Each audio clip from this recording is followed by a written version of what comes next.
Mm. Hey y'all, welcome to the Devon A.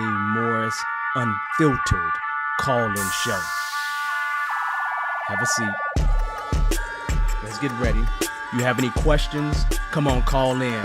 Come on to that Discord channel. Do me a favor, get the unfiltered crew some finger snaps. We're ready to get started here.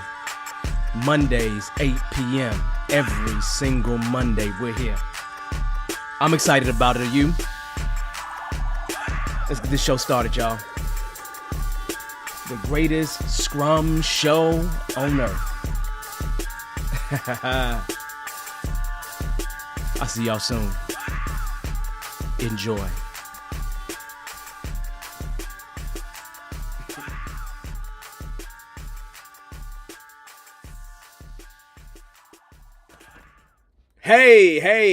Hey, y'all. How you doing? Let me get that applause going. If you don't know me, my name is Devon Morris. I'm going to be your guide on this journey. I'm a certified Scrum trainer, PMP, and a lot of other kind of stuff. I'm in school to get a PhD. I'm gonna show a slide about me at some point today, right? Anyway. Welcome. Come on in. Today we're gonna talk about something really quite interesting, something near and dear to my heart, right? Is there a future for Agile Project Managers? We're gonna talk about that topic, right? But here's the deal. If you haven't been around before, we are here to answer your questions. That's our main objective. Our past several shows, we've gotten really very few questions. We used to get a ton in the beginning, but we got to change that because we're really here to answer your questions. More than it is for me to present, right? I don't want to present. I want to actually answer questions. You feel me? But anyway, you understand my point, right? So if you have questions, you're doing this whole Agile thing and you're trying to figure out something, even the smallest of questions, you can throw it in the comments. You can come on the show and ask the questions. I even made sure that I had my headphones so we could blaze it out today. That's an interesting statement, to blaze it out. I don't smoke nothing, just so y'all know.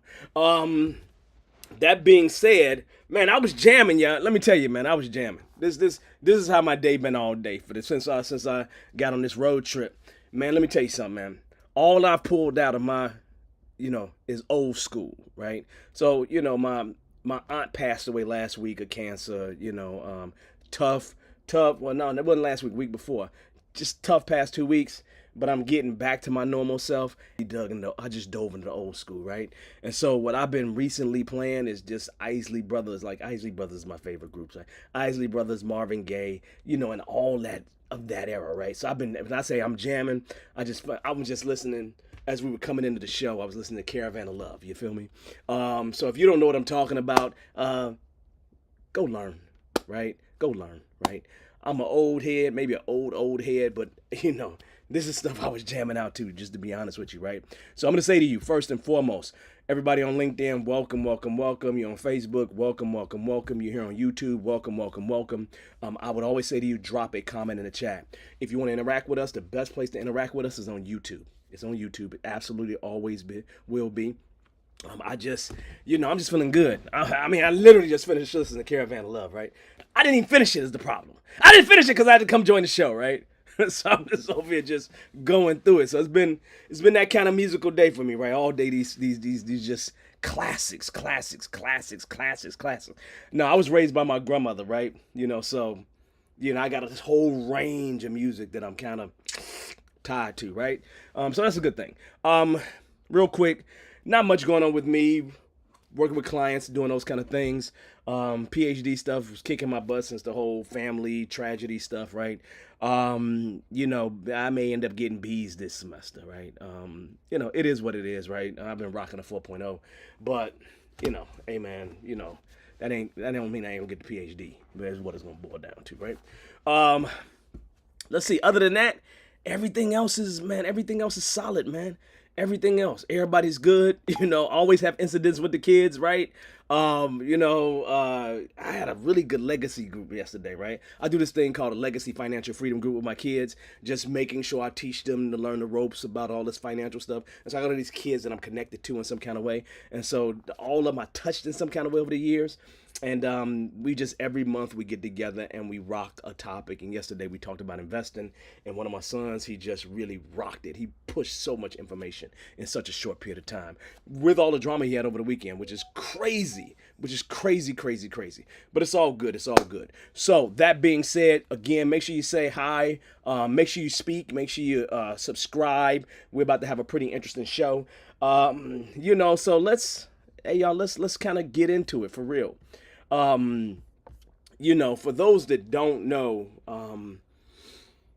I am a PMP, right? And I've been a PMP since 2005. I kind of got the PMP and the CSM within a month of each other, right? And my first three jobs was really related to project management more than anything else, right? Um, and so realistically, this is something that's near and dear to my heart because back when I got into the Scrum thing, heavily, the CSM and the PMP was the magical combination, in terms of going out there and making big dollars, right? So it always remains near and dear to me. And I think the PMP hasn't gone any place in terms of this whole thing, right? Nor has the CSM. I think SAFE has kind of gone ahead and put itself in the conversation big time. So I think that there's things, we need to have a conversation. But our focus today, realistically, is simply on, is there a future for Agile project managers? That's our pure focus for today. And I'm just going to really start it off by saying, the answer to that is yes. I do not see Agile project managers going any place, right? I'm going to tell you something, it's just kind of one of those things, right? I've always been a scrum master that's had the ability to do other things. And so I had no problem taking on additional project management responsibilities if I needed to. A lot of times a scrum master takes on additional things. Some of y'all have never been a scrum master and you more of a project manager, right? And you want to make sure that you're getting this agile thing. But regardless of what your blend is, you are a scrum master and you need to do more project management stuff, or you're a project manager and you need to do agile stuff, right? It doesn't matter, right? That blend is going to be a little bit different from organization to organization. And we're going to talk about, some of these things right here that you need to think about as a person in this space in general. The first thing I really want to drop on you is something really simple, and this is foundational. This is the reason why market is number 0, and that is going to be continuous learning and adaptation. It goes without question that you should be learning, and growing, right? I put this as 0 because it's almost like a no-brainer. It shouldn't be something that I need to say to you if you're in this space, right? If you're a project manager, you should be learning. If you're a scrum master in an agile space in general, you should be learning, right? When we talk about learning, make sure, right? You got to understand this work that we do is really, really dynamic. There's always changes. You just think about the coming of AI and how that's going to impact us, right? So make sure that you stay up to date on agile practices, industry trends. Go seek out case studies, right? One of the things that I've always done over time is if there was something that I didn't quite get in terms of my space, or there was something I was going to run into that was new to me, I try to find a case study. I try to find something where somebody's already done it, right? And then get practices and tips from that they utilize to have success. That doesn't mean it was going to be successful for me, but I at least got a point to start from, right? So case studies are really, really good for that. So I would definitely push toward case studies. Also, another thing that you need to do is you need to make sure that you do some professional development, right? Conferences. I can't stress conferences anymore because, look, man, probably where I've made a lot of good friends that could help me along the journey and have many great conversations is in conferences, right? Every time I've gone to a conference, I will be at the Agile Alliance conference, I will be at the Scrum Gathering this year, and I'm going to have a bunch of great and amazing conversations. See some people I haven't seen since before the pandemic. It's going to be great. And I know there's going to be stories. We're gonna share, we're gonna exchange, right? And that right there is the whole reason why I go. I don't really go to any of the sessions, right? I really don't. Matter of fact, I need to start presenting at some of them, right? I just presented at talking about descaling. I just presented recently, but The idea remains the same. Make sure that you get those certifications, make sure you join some workshops, make sure you go to conferences. Again, conferences all day I would push, right? But let's really jump into the meat of what we need to talk about here. One of the things that you need to do if you're going to have a future here is you need to begin expanding the scope of responsibilities, the responsibilities that you will have in particular, right? I say that because, and we talked about this recently, project managers, especially agile project managers, are transcending traditional boundaries. There has been an increased focus on helping non IT teams, marketing, HR, operations. I will say this to you, right? I always had these career changers that come into my class all the time, right? Every quarter there's many career changers, right? And I always recommend that you don't get rid of what you already know, right? So if you're coming out of education, the school system, guess who else is trying to do more of this agile scrum stuff, right? Guess who else needs project managers, right? Education, right? If you got HR skills, right? Guess who's trying to do some of that stuff, right? These not so traditional IT teams, these not so just non-software type teams, right? They need your help as well. And those skills to be able to manage something and get it to a done state is absolutely important. And project managers usually know how to communicate across boundaries. They usually know how to organize things in a way that gets results, is the point, right? And so these teams, the marketing teams, HR, operation teams, etc., they need those skills to help them get things done, right? What about adapting to diverse business environments and challenges, right? A lot of organizations don't have anybody inside of the organization that can do that. You could bring that skill. A big thing that a lot of project managers are involved with is dealing with stakeholders. Stakeholders are a knowledge area in terms of project management, right? Dealing with the customer, so dealing with expectations there. Facilitating collaboration across different organizational functions. Is very famous for a Scrum team not to have all the skills needed. I've seen project managers work at higher levels where they're orchestrating between different teams that may be delivering in a silo, or they don't go all the way to a definition of done that's potentially shippable, and being able to organize things so we can get things out the door becomes extremely important. So there are definitely places where you can actually take your skills and bring them to fruition, right? And here's the deal: it doesn't stop there, right? Ensuring that agile practices are understood, and when it comes to implementations that are company wide, you damn sure can be helpful there, right?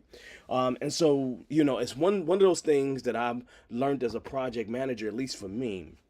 Those things I've always been able to bring to the table, right?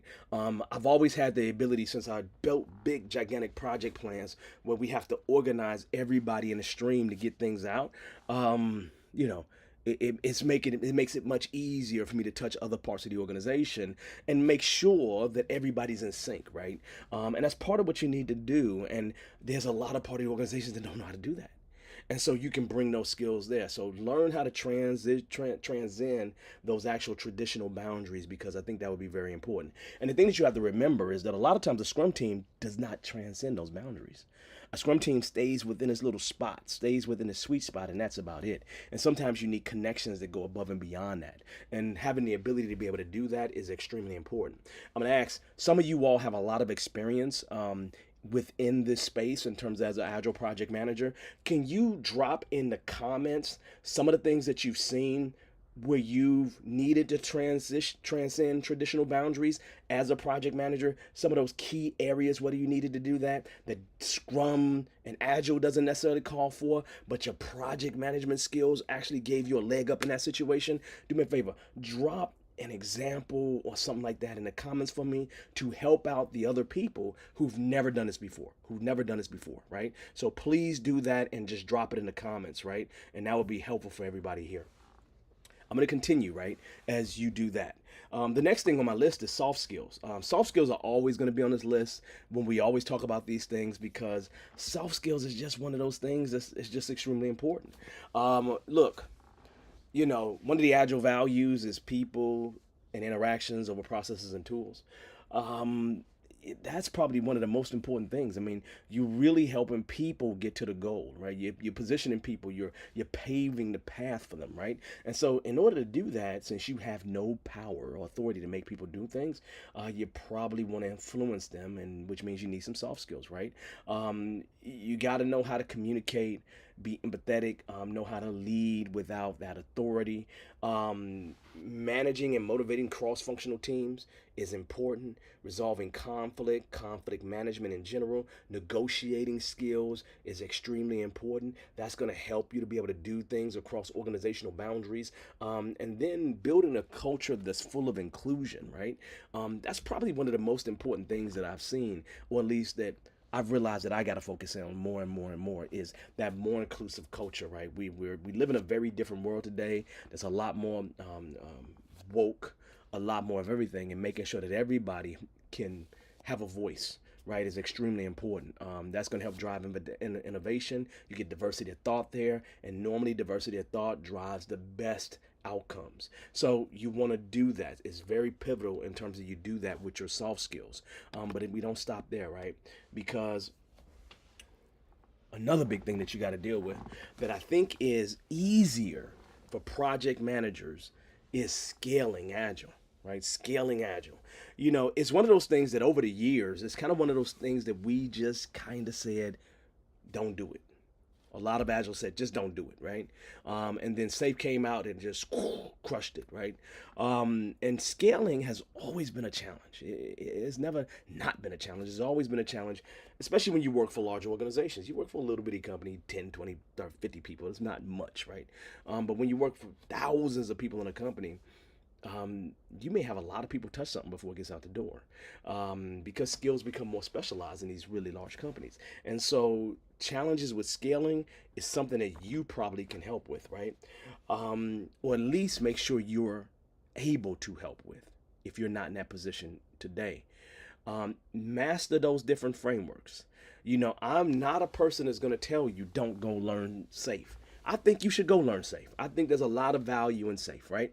I think you should go learn more than just Safe, though, right? I don't think Safe should be the only thing in your toolkit, right? I think you should learn large-scale Scrum, disciplined Agile delivery, Scrum at scale. There are, I kid you not, if I go and deal with folks that are operating with Safe, especially like a government agency, find the government agencies love the PMP. The PMP is aligned with disciplined Agile delivery, right? If they're not doing Safe, they're probably doing disciplined Agile delivery, right?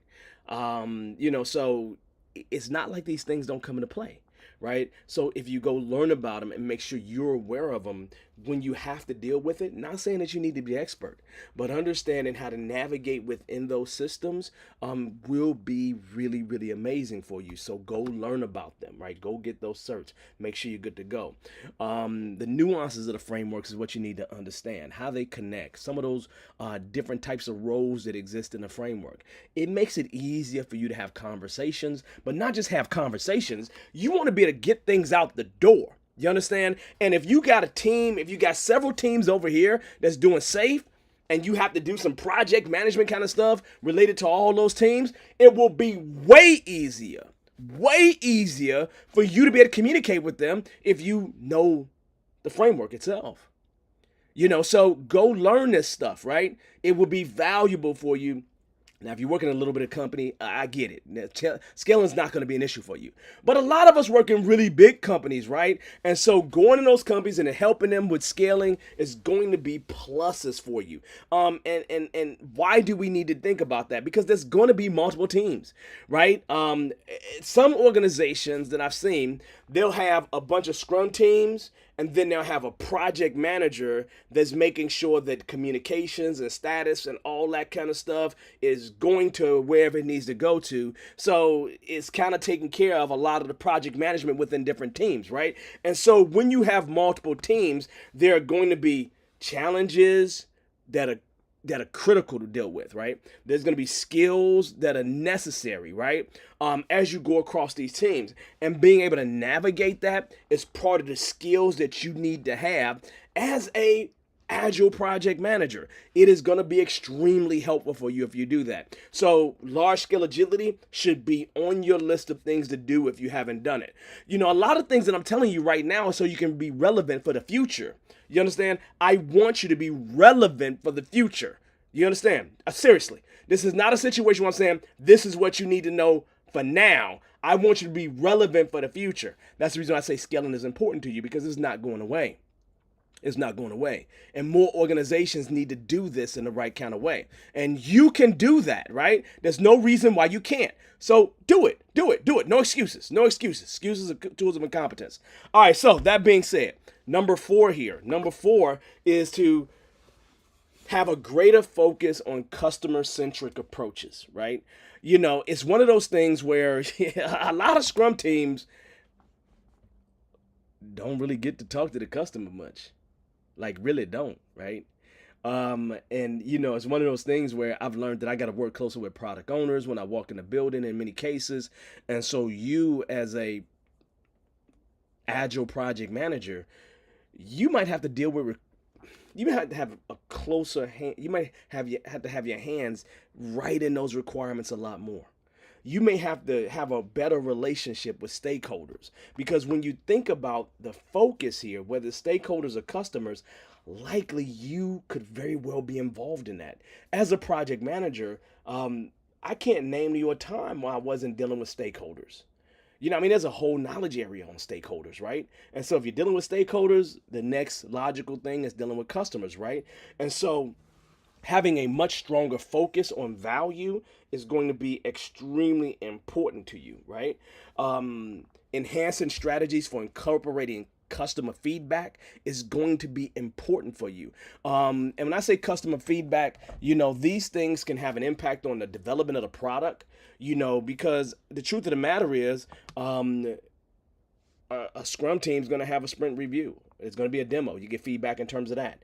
What about feedback when you're executing, or you have things that come in that impact you, right? From a maintenance perspective, some defects, right? How do you deal with that when a customer has something they like, don't love, whatever that thing is? You got to find ways to incorporate that information. And the more you learn how to do that, the better off you're going to be. Finding ways to have more direct interactions with users and stakeholders. I'm gonna even challenge you, right?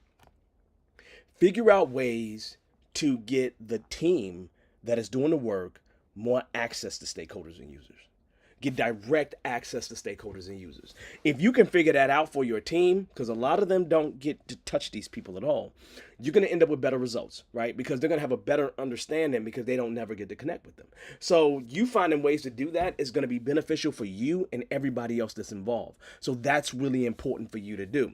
Not to mention, last but not least, data. Find ways to utilize data to help you make decisions, right? It's going to shape the things that you do, and finding ways to utilize that data so you can make objective decisions, provide objective information, even as you forecast, is going to be extremely important, right?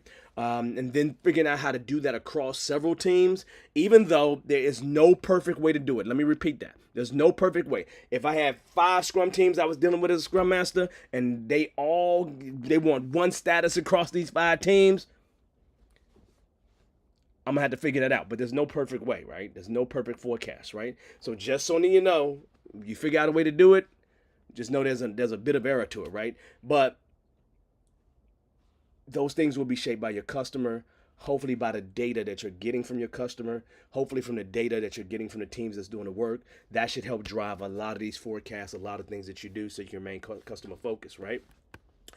Make sure, the 5th thing, make sure that you integrate with new technologies, right? Integration with newer technologies is important. Why do I say that?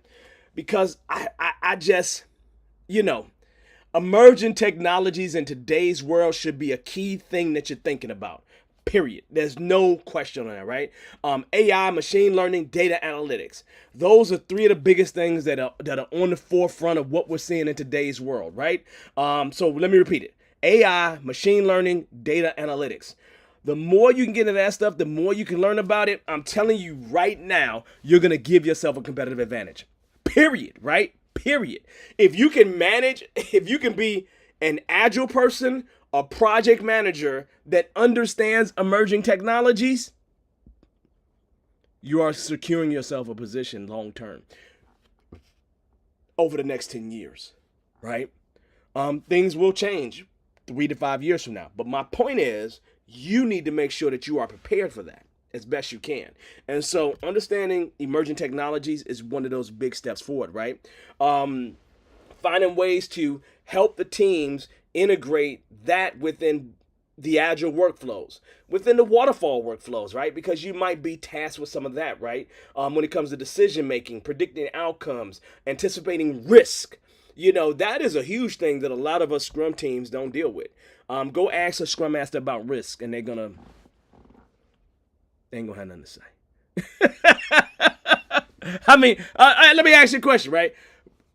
All you all here, some of you all been around for a while. Tell me your colleagues that are Scrum Masters, if they wasn't a project manager, how much do they really know about risk? Tell me how much. Little bit, a lot of bit, probably none of it, right? So just drop that in the comments. Like literally, I'm not saying to call anybody out by name. You understand? Don't throw no names out there. But drop in the comments, Scrum Masters, who have you been associated with, that was not project managers first, how much they really know about risk and dealing with risk, right? And I'm not saying anything negative about anybody. You understand? Let me say that again. I'm not saying anything negative about anybody. I'm just saying it's very classic for there to be a certain type of situation here when it comes to risk, right? So just want to throw that out there, right? But again, that's an area where you can help out. Do you understand? I don't know what you've seen, but I see a lot of people that's related to Agile and Scrum that have no clue whatsoever about risk, period, right? And it's just I said right here, right? Patrick says not much different level of skills between PMs and SMs, right? It's just completely different, right? But the magic is when you've been both, you have an advantage. You have a huge advantage because you can actually navigate across the Agile world and the waterfall world and everything in between. And everything in between is classically hybrid. And almost everything that your organization has is probably hybrid. You understand? So you are in a position where you can actually do better job managing everything, right? And I think that's really all we have is those 5 things, right? So, this again, I didn't want to take all our time because one of the things that we have not done is answered a lot of questions, right? So I want to leave room for questions on this topic, questions on other things. So come up with those questions now. Let me tell you what we're going to talk about next week.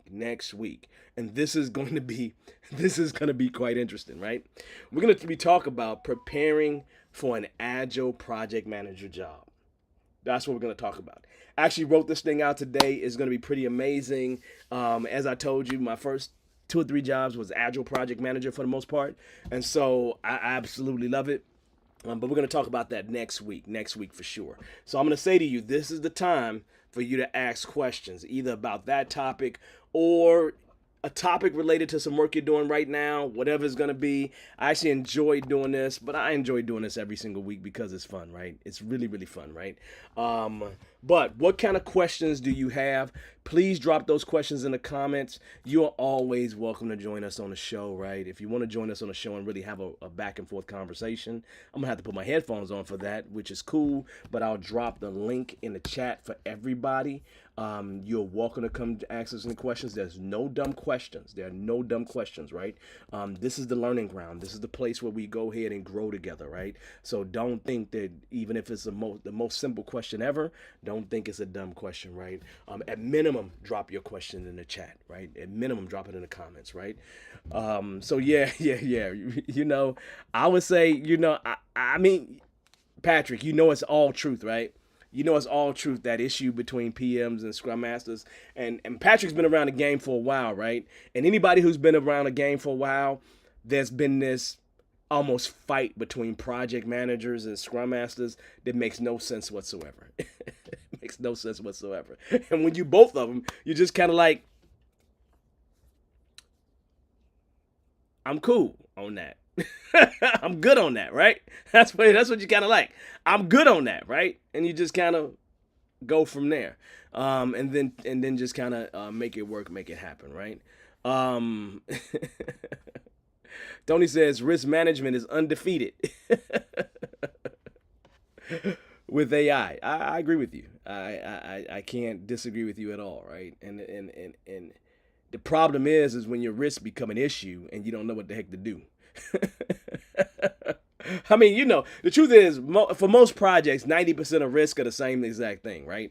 I'm talking about those risks that are not always just not copycats of each other, right? So I'm talking about those things right there, right? If you new to this forum, please, please, please say hi. I'm gonna get some shout outs in just a second. But if you're new, just say you're new. I'm gonna make sure I give you on the hand there because you're new. So go ahead and just jump out there and let's have some conversations. Let me speak and say hi to people, and then kind of prepare your questions and just drop them in the comments, or you're welcome to join the show when I drop the link. So first things first, I'm gonna say hey to Patrick. Always good seeing you, brother. You was at the whatchamacallit event that we had last time, the Agile Alliance descaling event. That was kind of fun. I was on the panel. That was good. I should have advertised it, but I was busy with other things, right? D, how you doing? How's it going? Is everything going good? All right. What's up, Rajiv? How are you today? Everything is good on my end. I need to work on those videos, man. I know it's like, and I got to send some stuff across for you too, right? So be on the lookout. I'm going to send you a note, okay? Let's see. Jamila, how's it going? Yeah, the Isley brothers, man. That's been my thing. It's been my thing. That's like, literally when I say to you, here's life for me, right? I have two old school favorites and two new school favorites. New school for me is when I grew up as a kid, right? So I have a group favorite and always a single singer favorite, right? And so my old school favorites are the Isley Brothers and Marvin Gaye. You're pretty much hard to beat those, right? And then my new school favorites, right? New Edition and Prince. Now I don't have a new school because I don't listen to folks like that these days, right? But New Edition and Prince would be my new school favorites, right? And so I got old school, new school, but again, it's not so. The new school is not so new nowadays. But the Isleys has been on my thing, right? And it's been the slow jam Isley. So I'm not talking about twist and shout and that kind of stuff, right? So no. I get you. You see where I'm coming from, right, Jamila? Hopefully you do, right? So welcome. Aka, how you doing? How's life treating you? I'm doing well, man. I don't have anything to really complain about, brother. For real, I'm feeling good. I'm getting back to being myself, is what it is, right? And I'm feeling good about getting back to being myself because I've been myself for the past few months because of what's been happening with the family. But I'm feeling myself come back, right? Tony, what's going on? It's always good to see you, brother. Welcome. Now, I'm going to see this name right here. Pig Joshua 10. Welcome. Eyes, purple, popping and crying. Okay, this is good. That means you was laughing, I hope, right? So welcome. Lorraine, how you doing? Oh, I'm glad you was at the mini-con. Yeah. I had fun at the mini-con. What was my topic? I'm going to show y'all my topic, right? If it's up here. I'm going to show y'all my topic real quick, right? Because I had fun doing that topic, right? I really did.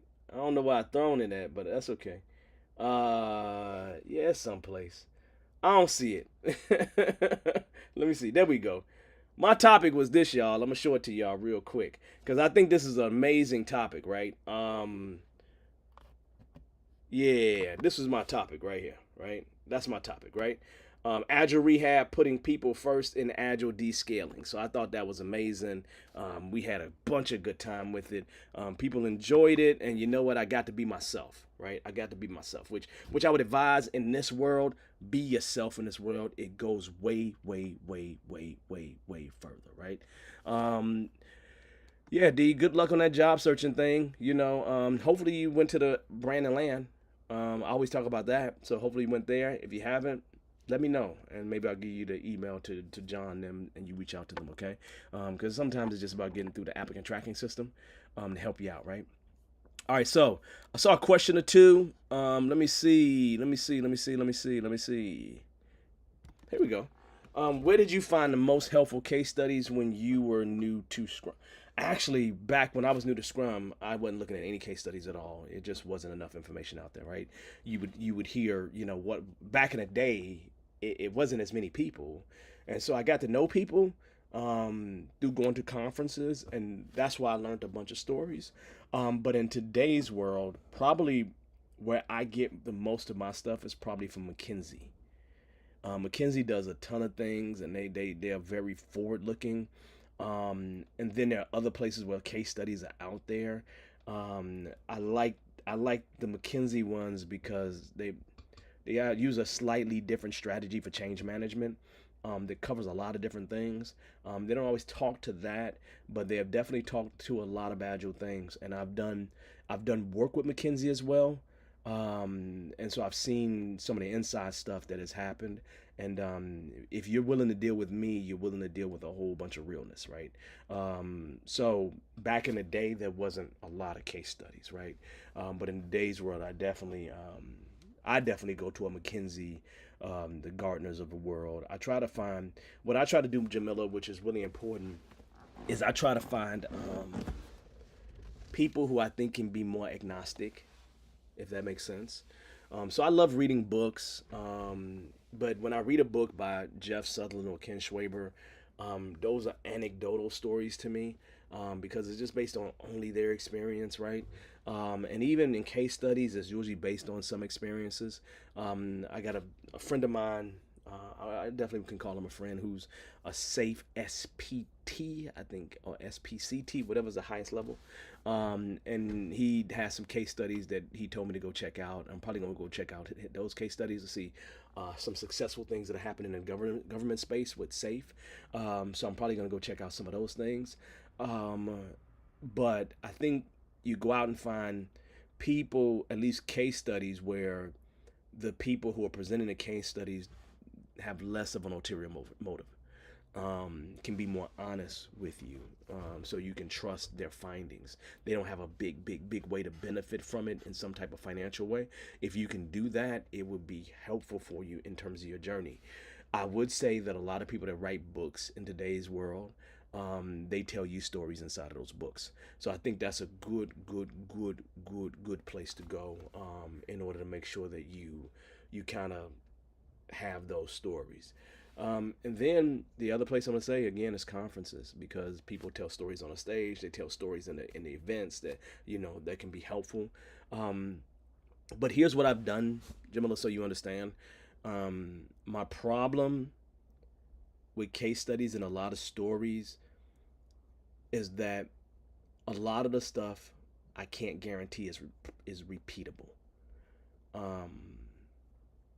Not in a way where peers can take the same exact situation and apply exactly what was applied and have the same success, right? Almost to the place where it's peer reviewed, right? And so that actually, since I had many problems with that, with case studies and people's stories, that's the main reason why I decided to get a PhD, because I want to be able to, for example, say, hey, you should have a sprint goal. But why should you have a sprint goal? Okay, I don't really have an answer for that because Scrum says you should, right? That's not a good answer, right? So then what will it take? What are the things that you have to have in order to make a sprint goal successful, right? To have the best chance of getting that sprint goal done. I'll go and say, plan the right things, make sure that you look at capacity and all these other kind of things. But that's not it, right? Feedback is one of those things. The ability to have the team commit to it themselves is another one of those things. And there's like 3 or 4 other things when you look at the literature and what's actually replicable, based on other people doing the same exact thing. And so what I'm doing right now is I'm finding the techniques that work within the agile that we use in the agile landscape, and figure out why those things really work, and then why they don't work, why they work sometimes, and then why they don't work all the time, right? So I'm working on that in the PhD, and there's some things that I've learned that I'm probably going to share in a book, right, at some point. to make it easier for people to digest. A good example of that is the book called Drive. Talked about for knowledge workers. Once you take money off the table, purpose, autonomy, and mastery are the keys to pretty much motivation. That literature, at least the information that he used to support his findings, is from the 1970s, like the early 70s, like before I was even born. And that's a bit dated. It's not that way today. And today we actually have way more knowledge workers than what we had back then. And our knowledge workers today are quite different than they were back then. So those are things that I've learned in terms of jumping down the academic path. And so, that's probably too much information, Jamila. That's probably too much information. I'm sorry. Is that too much information? My apologies, right? My apologies, right? But for me, literally, it's just, I just find good sources, good information, people who I don't feel like they have a big reason, And the reason why I say that to you is because I see these different things that have people who pay for the study be able to benefit from the study, and that doesn't work for me, right? But anyway, Jamila, I think you got an idea of that. If you need something else, let me know, and I will. Let me see. I'm asked to, let's see, Dominicon, da da da da. Okay, took care of that for you, Jamila. Let's see. Still job searching. Oh, share the contact. Okay. Yeah. The contact is John Signo. John Signo. He's Bearded Eagle alumni. So if you're Bearded Eagle alumni, tell him I sent you. Not that he'll give you a discount. You don't need a discount for this class, right? You really don't, right? It's 5 hours of good information, right? And then what I would say to you is the services. Oh, hey Shelly, how you doing now? AI Scrum enthusiast. I love it, right? Let's see. Let me grab this real quick, and then I can help you with that. And then again, if you got other questions, please drop them in the chat, and then I can help you out, right? But I'm gonna grab the email address because I'm not sure. Again, I just rather just send you the email address, right? There we go.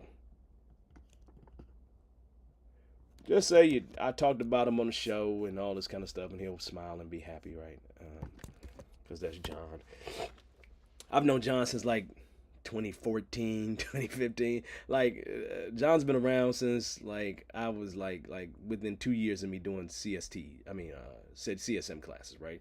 I got my CST in like 2013, something like that. And it's just like he's been around since that time. So there's just some people that's been around a long time with me, right? And he's one of those people that's close to my heart. If you do what you're supposed to do out there and you make me proud, I'm gonna be around you for real, for real, right? Let's see, Tony, what you got to say here? Are you familiar with this webinar, Scrum for Ops and DevOps Fundamentals Certified? No, I'm not. Is it worthwhile or a product placement scam? I've never seen it, to be honest with you, right? Scrum for Ops. I don't know what's not. I don't know what's not. When somebody's trying to sell you something, right? But I've never seen it, right? I've never actually seen it. If it's a webinar, they're definitely trying to sell you something. They're definitely trying to get you into something, right? Scrum for Ops, DevOps Fundamentals Certified. Scrum for Ops, DevOps Fundamental. Yeah. Let me see. Nah, man. Hey, I'm gonna be honest with you now. I don't like to say nothing negative about folks, but let me put it this way. It's the best way I can put it, right? I'm not gonna say it's a scam because I haven't done it, right? But the organization, I don't personally trust for several reasons, right? So, Tony, I'm gonna say to you, look at the organization, look at the value of the other certifications that they offer. Look at the value of the other certifications that they offer. So they offer several Scrum certifications. They're not the Scrum Alliance. They're not the Agile Alliance. They're not a non-for-profit. Agile Scrum Alliance is. Agile Alliance is, right? They're not Jeff or Ken Schwaber. They have their own organizations. They're another body who has a Scrum book of knowledge that most people don't use. Most people use the Scrum Guide. And so, Tony, I'm going to say to you, go look at the group that's offering it.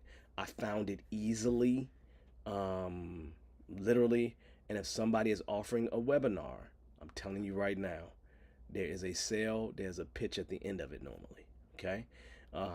That's the whole reason why you do a webinar, right? Is to give somebody something for free and get them to buy into something at a smaller ticket price so you can sell them something bigger later, right?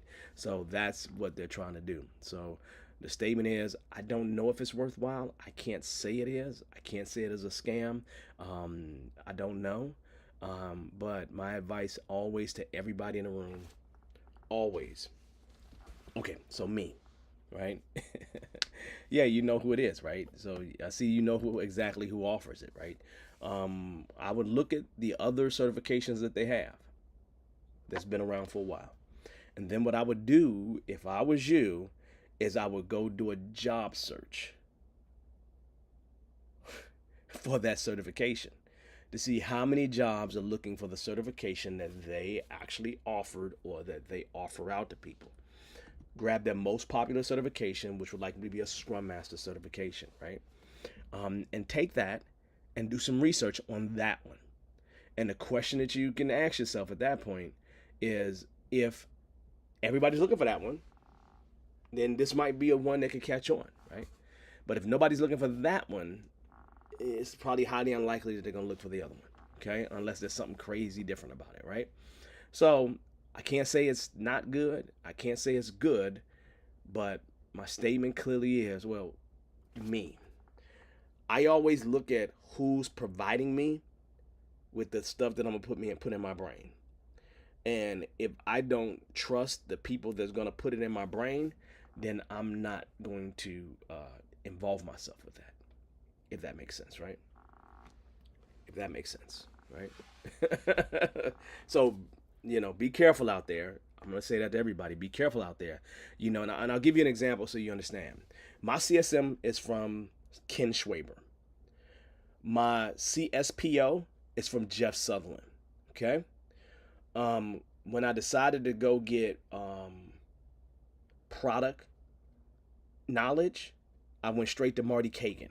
He was over eBay in terms of product marketing back when eBay had its heyday in the beginning stuff, right? When I was going to become SAFe certified, which I couldn't because I had a client that had an emergency, I went straight to Dean Leffingwell. Okay? So if you think about what I do, I go to people who I can ask questions who are directly involved in that. If you don't go to that level of people, then pick the next level below that. Okay? And it should be you have some interest in them. They teach in a way that's going to help. Just find something interesting about them. If you don't, for me, it's about who's giving me the knowledge. And do I trust the people that are giving me the knowledge? It's not always about the organization per se. But definitely in this case, look at the organization and then go from there. And then if you do take it, man, let us know how it went. Like, seriously, let us know how it went. Because there'll be a lot of people here that'll be interested in, how did that go? What happened? Did you like it? Did you hate it? What's really going on, right? You do that, it'll be amazingly interesting. It'd be actually very helpful. So just let us know. Let us know, Tony. Let us know how that go. I'd be interested in knowing, right? So that being said, let's see. Other questions, y'all. Let's see. I got Tony's out the way. I don't see any other questions in here. Let's see. Any other questions from you all? Just drop it in the chat once again. I am I just have good times, y'all. Y'all know that? Y'all should know that by now. I just have good times, right? I just have good times all the time for no strange reason, and I'm just gonna keep doing that. I'm just gonna keep doing it. No reason for me not to, right? So I know I said hi to a few people, but everybody didn't say hi to me. Is there a reason why you didn't want to say hi to me? By the way, This is what we do all the time.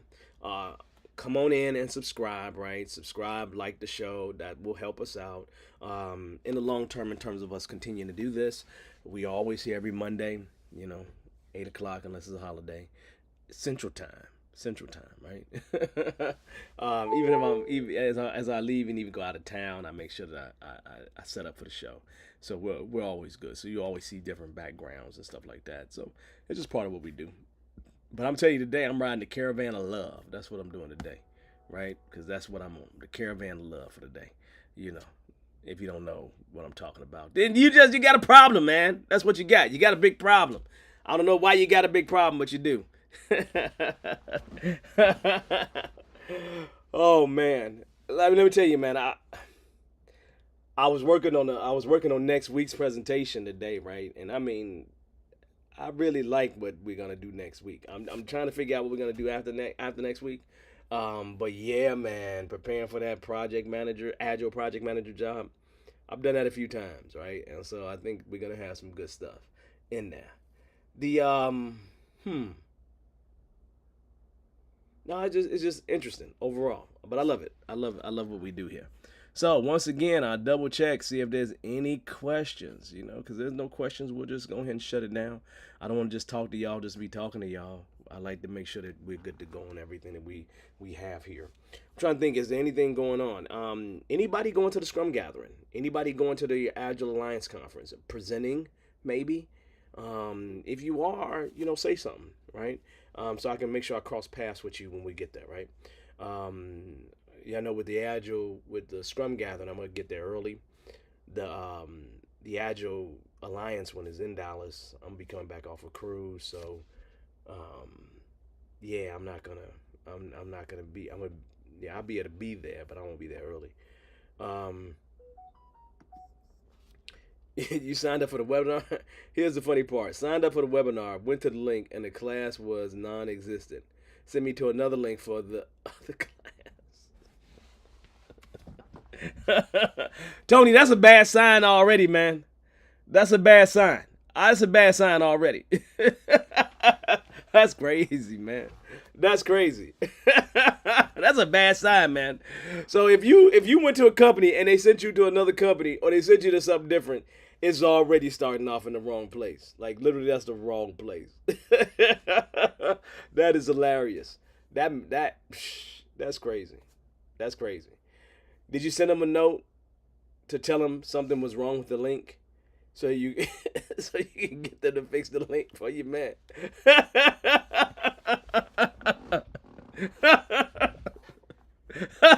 That's a whole problem. Look. Do I have to say this is allegedly a problem? I don't want anybody suing me, man. Yeah, I would say, Jamila, that is a red flag if I didn't see a red flag to begin with. So I'm not going to say it's a scam because they are a legitimate company. There's no question. They are a legitimate company, right? I'll tell y'all this, right? So if you know anything about me, right? I don't. Okay, so it is a rare situation that I train not under this brand right here, Bearded Eagle, right? I always train under this brand, right? Now, for friends that I know, or if a trainer calls me and they really need some help, I have no problem training under another brand, but that's usually a one-time, maybe 2 or 3-time thing, right? But I don't train under any other brand but the Bearded Eagle brand, right? And so probably every 2 years, I get an email from Scrum Study, like literally, asking me to be a trainer. And I tell them no every time, right? It's just that if you're going to build a brand, you can dilute your brand really easy. And I know several trainers who can't build a brand because they've trained with so many people and they look for that person under the company that they were with. And so a lot of people, when they come back to me, they're looking for Bearded Eagle. They don't necessarily always remember my name, but they're looking for Bearded Eagle or they're looking for me. if I was at this company, or let's just say Scrum Study, and you was looking over there, then you go to Scrum Study, you don't see me, you probably will decide to train with somebody else and think that I'm not associated with them anymore. And so, but I literally every couple years I get a contact from them asking if I'm interested in being a trainer, and it's just always going to be a no. I'm not going to change my mind on that. Yeah, it's going to always be a no, right? So let's see. Yes, of course. Let's see. They got your personal email. They did they? You didn't use a fake email address, man? Come on, man. Come on, man. Tony, in the world that we live in, man, you got to use fake stuff, man. You have to use fake stuff. My stuff be so fake. I will create an email like I'm a porno star. Literally, just to grab information. I'll create an email like I'm Fred Sanford. Do you understand? So then people don't catch up with me. You understand? Like, you got to have a fake email address, Tony, and use your fake email address for all this stuff. Well, you don't want people to track you down, man, because once they know your name, it's over. It's over. It's over, man. It's over. So I be in there with my gin ripple and all this pipple papple and heart attack stuff. I be straight Fred Sanford when I'm joining any list. Like, you think I'm joking? I am not joking. Don't pretend. Oh, man, that's crazy. Yeah, I agree with you, Patrick. Make sure that you set up some alerts, man, because they might be, you don't know, man. I don't know, man. It's a solid company. But I don't know, man. I'm telling you right now, I don't know, right? And so I'm telling you, Tony, be Lexington Steel, man. Set up something, man. Be like SpongeBob on Planet Zamunda, right? Find something to do, man. But get a fake email address, Tony, and don't get nobody else your stuff, man. Don't get nobody else your stuff. Let me tell you something, man. I do genealogy, right? I do a ton of genealogy, right? And people think that you can't find them. I normally can find most people within 15 minutes. In today's world, I can find most people online within 15 minutes. And I may be one telephone number away from them, or I am one address away from them, but I find family members of theirs too, which makes it easier for me to get to them, right? So my point to you, realistically, is that people can find you super easy in this world, right? I mean, literally. I've had people that made their name real funny, like KNE when their name is something else. And I even find them spot on. Able to find them spot on, man. Do you understand what I'm saying? I mean, initially seeing a person, I'm like, look, I'm gonna find you. Make sure you're not a killer. You're not gonna try to kill me, right? And I just found them just like that, right? And realize they're a super sweet, nice person, and then go from there, right? Yeah, right. Patrick, fake email address and phone number 2. Create a whole persona. I agree with you, Patrick. It's a whole persona.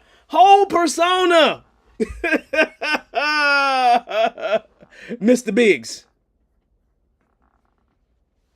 That's it. Create a whole persona, man. I'm telling you. Just so you know, I'm not talking Lexington Steel. I'm talking Ron Isley there because he was Mr. Biggs, when he had his whole R. Kelly run. Make it be whatever you want it to be, man. But do something fake.